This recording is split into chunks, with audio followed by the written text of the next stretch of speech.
En un principio, la mayor parte de Grecia estaba habitada por gentes que los posteriores invasores helenos llamarían como pelasgos, quienes fueron los precursores de los etruscos y no compartían semejanza física y cultural con sus posteriores pobladores. Hacia el año 2000 antes de nuestra era, hubo una invasión por parte de la primera oleada helénica, que inauguró lo que la arqueología denomina Edad de Bronce. Los helenos eran una población de origen nórdico en constante migración, que en sucesivas oleadas invadió Grecia por el norte. Estos helenos eran los famosos aqueos a los que se refieren Homero y las inscripciones egipcias.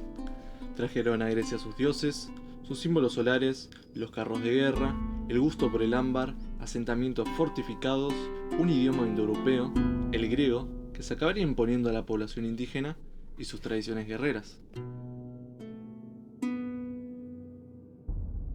Los aqueos, en fin, acabaron dando lugar a la civilización llamada micénica, centrada en la ciudad de Micenas, Argólida. Estos mismos arrasaron y sitiaron Troya alrededor del 1260 a.C. de nuestra era, en una cruzada occidente-oriente capaz de unir a todos los aqueos en una empresa común. En la Ilíada, Homero nos los describe como una banda de bárbaros de mentalidad vikinga, arrasando una Troya refinada y civilizada. Tras este proceso, toda la costa occidental de Asia Menor, así como el Mar Negro y el Bósforo, quedó sometida a la influencia griega.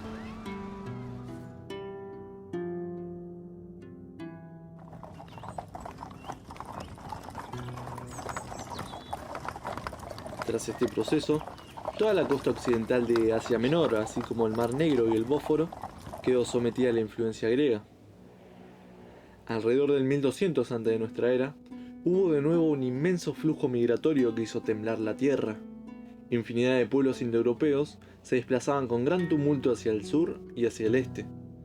Todo el Mediterráneo oriental sufrió grandes convulsiones bajo los llamados pueblos del mar y otras tribus indoeuropeas que invadieron las estepas del este, Turquía, Palestina y Egipto, y que inauguraron la edad de hierro arqueológica en el Mediterráneo oriental. En cuanto a la civilización micénica de los aqueos, también fue arrasada por una de estas invasiones. Imagínense la magnitud de estas nuevas fuerzas que no solo fueron capaces de mostrarse superiores frente a los aqueos y derrotarlos, sino que también arrasaron de tal manera sobre el cuerpo militar micénico que en la historia tradicional griega quedó este hito marcado como un fenómeno apocalíptico tal que muchos de los historiadores lo pensaron de manera errónea como una etapa de grandes terremotos o revueltas. En esta legendaria invasión, mucho más numerosa que la anterior, se utilizaron ya armas de hierro, superiores a las armas de bronce de los aqueos. Los dorios, pertenecientes a dicha inmigración y antepasados de los espartanos, irrumpieron en Grecia con extrema violencia, destruyendo a su paso ciudades, palacios y poblados. Los dorios tomaron Creta y la civilización micénica de los aqueos desapareció abruptamente del registro arqueológico. Argólida, tierra de Micenas, nunca olvidaría esto, y aunque ya con sangre doria, el estado de Argos, junto con sus dominios, se opondría testarudamente al poder espartano en años posteriores. El anterior asentamiento de los dorios había estado en los Balcanes de Macedonia, donde vivían en estado bárbaro, pero no habían habitado siempre en esa zona, sino que acabaron allí como resultado de otra migración procedente de más al norte. La tesis más aceptada es la que coloca el lugar de procedencia de los dorios junto a los celtas, los itálicos, los ilirios y el resto de los helenos en las llamadas cultura de los túmulos y la posterior cultura de los campos de urnas, civilizaciones semibárbaras y tribales que florecían en Centro Europa, al norte de los Alpes y al sur de Escandinavia. Según el historiador griego Heródoto, los dorios tenían su hogar más primigenio entre las nieves.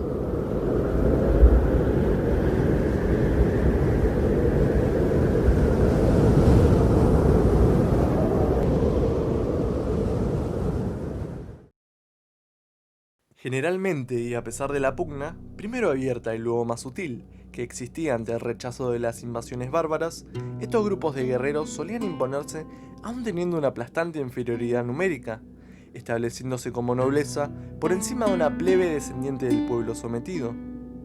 Los dorios, en particular concretamente los espartanos, conservaron sus rasgos originales durante más tiempo que el resto de los helenos. La obstinación en permanecer como élite selecta dio lugar a un sistema de separación racial que pudo conservar durante siglos las características de los invasores originales. El término dorio proviene de Dorus, hijo de Helena. Los aristócratas se llamaban Heráclidas, pues decían descender de Heracles, o Hércules, como lo conocían los romanos, atribuyéndose una ascendencia divina. Divididos en 3 tribus, Ileos, Dímanes y Panfilios, los dorios eran guiados por el regio linaje Heráclida, junto con los oráculos. Para los Heráclidas, la invasión de Grecia era un mandato divino por Apolo, el hiperbóreo, su dios predilecto. Durante los 4 siglos posteriores, es decir, entre el 1200 y 800 a.C., surgió una etapa que la historia moderna llama Edad Media Griega, en la que los dorios se erigieron en la aristocracia de los aborígenes y formaron pequeños reinos feudales. Esta fue una etapa heroica, individualista y de gloria personal, en la que los guerreros buscaban un crepúsculo esplendoroso. Muchas batallas se decidían aún por duelo de campeones. El mejor guerrero de un bando se enfrentaba con el mejor del otro. Esto representaba la mentalidad heroica, pero poco sensata de la época. Los fuertes se destruían entre sí y los débiles continuaban viviendo. Por aquel tiempo, aún no se había alcanzado en Grecia la imagen del depurado guerrero señor, equivalente al posterior caballero medieval. Los dorios seguían siendo bárbaros en el mejor sentido de la palabra. Para bien o para mal, todas las grandes civilizaciones comenzaron así, con hordas guerreras y cazadoras, fuertemente unidas por lazos de clan y disciplinadas por una forma de vida militarizada. En el año 1104 a.C., los Heráclidas, como se hacían llamar los dorios, alcanzaron el Peloponeso. La historia espartana explicaba que los dorios invadieron Grecia 80 años después de la destrucción de Troya, liderados por el rey Aristodemo, y así conquistaron la península. Pausanias del siglo II, en su descripción de Grecia, nos dice que los dorios, procedentes de una región montañosa llamada Oeta y guiados por Hilo, un hijo de Heracles, expulsaron del Peloponeso a los aqueos micénicos. Sin embargo, una contraofensiva aquea los hizo retroceder, aunque fue poco lo que cantaron victoria. En un proceso definitivo llamado Retorno de los Heráclidas, los dorios asentaron definitivamente en el Peloponeso, prevaleciendo sobre los aqueos, y hubo grandes disturbios en toda la península. La frase del retorno de los Heráclidas era la manera que tenían los dorios de justificar la invasión. Las familias nobles dorias, emparentadas lejanamente con las familias nobles aqueas, ambas helenas, se presentaban para reclamar lo que legítimamente les pertenecía. En el sur de la península del Peloponeso, los dorios establecieron su principal centro en la ciudad de Esparta, también conocida por su nombre anterior, Lacedemonia. El territorio que los espartanos dominaban fue conocido como Laconia. La ciudad original de la mítica Esparta se componía de varias aldeas, en un principio guarniciones militares. Eran diferentes pero cercanas y unidas, cada una con su sumo sacerdote. Los asentamientos siempre carecieron de murallas defensivas, pues confiaban en la disciplina y fiereza de sus guerreros. El rey Antasildas llegó a decir: «Los muros de Esparta son sus jóvenes, y sus límites el hierro de sus lanzas». La carencia de muros le ayudaba a mantenerse alertas y no dejarse relajar. Geográficamente, Esparta estaba rodeada de defensas naturales, pues estaba situada en el valle del río Eurotas, entre altas montañas, con la cadena montañosa del Táiget al oeste y el Parnón al este. Aún así, al carecer de murallas, demostraba la capacidad y confianza en sí mismos que tenían los espartanos. En la Hélade había 3 corrientes principales de etnia: los ásperos dorios, que hablaban un rudo dialecto helénico que empleaba mucho la A y la R; los suaves jonios, que procedían de una invasión helénica anterior a los dorios, vestían con ropas flotantes estilo oriental y hablaban un dialéctico helénico más amable al oído, empleando mucho la I y la S. Los demás pueblos eran llamados eolios, hablaban un dialecto parecido a una mezcla de dorio y jonio, y provenían de los antiguos aqueos mezclados hasta cierto punto con los pelagos y luego con dorios y jonios.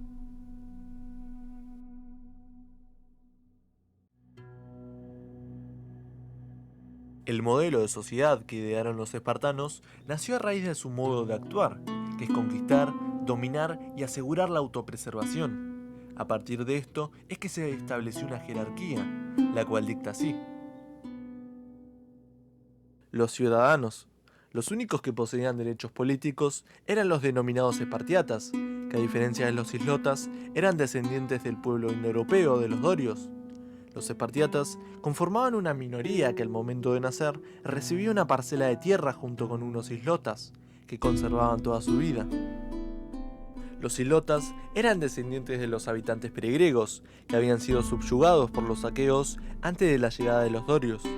Los espartiatas eran llamados astoi o ciudadanos, también se les denominaba homoioi, que significa iguales o semejantes.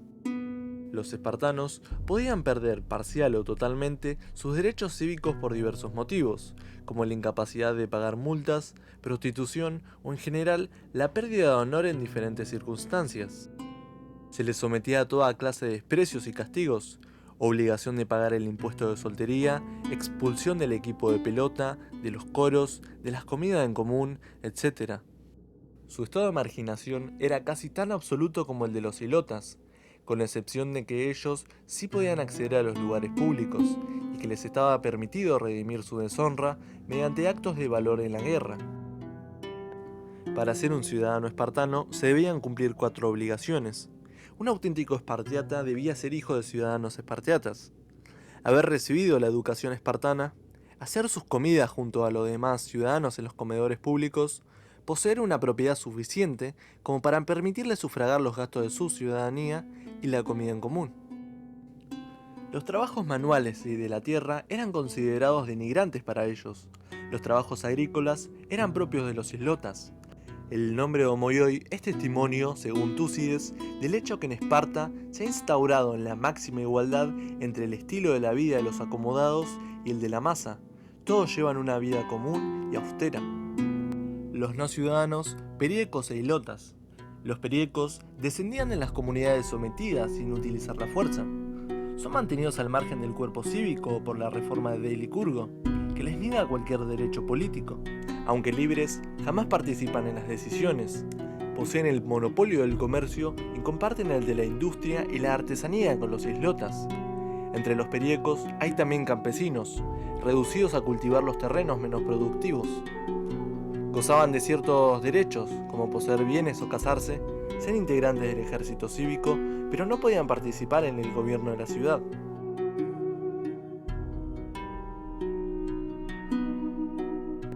Ya hemos visto de dónde provienen los espartanos, cómo llegaron a formar la célebre capital de Esparta y su organización social. Sin embargo, aún quedan preguntas a montones por responder.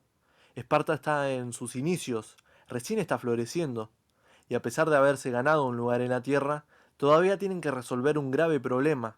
Están rodeados por otras influencias poderosas y necesitan expandirse cuanto antes, o de lo contrario se verán superados por sus enemigos. El futuro de Esparta resulta incierto para sus ciudadanos guerreros, quienes participarán en una de las guerras más sangrientas, magníficas y desgastantes que los marcarán de forma definitiva para así convertir a los espartanos en como hoy en día se los conoce. Pero eso, lamentablemente, será cuento para otra noche. Si te gustó el video, dale me gusta y suscríbete al canal. Y a no olvidar, la paideia es eterna.